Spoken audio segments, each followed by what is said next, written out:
A Asociación Veciñal de Busto no rural de Santiago reclama unha conexión de autobús urbano despois de 20 anos en servizo. Denuncian que o novo contrato de transporte municipal que está en licitación segue deixando sen parada a súa parroquia.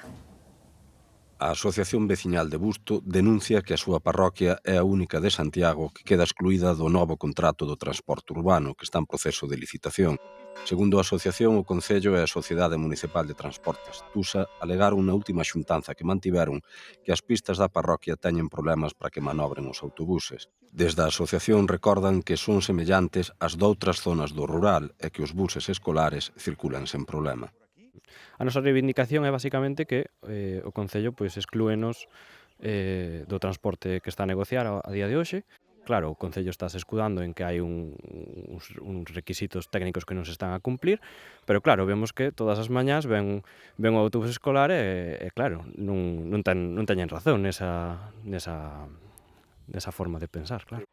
O Concello comunicoulle á Asociación Veciñal que os pregos do novo contrato permiten modificar as liñas despois de que se axudique e que a conexión con Busto será unha das primeiras cuestións que abordarán coa nova empresa, un argumento que non convence á asociación.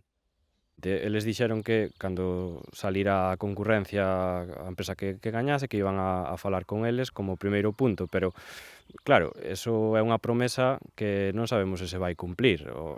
A parroquia de Busto leva sen autobús urbano desde o ano 2004. Desde a Asociación Veciñal reclaman que no caso de que efectivamente as pistas non teñan as condicións para que pasen os autobuses, se tomen medidas para melloralas.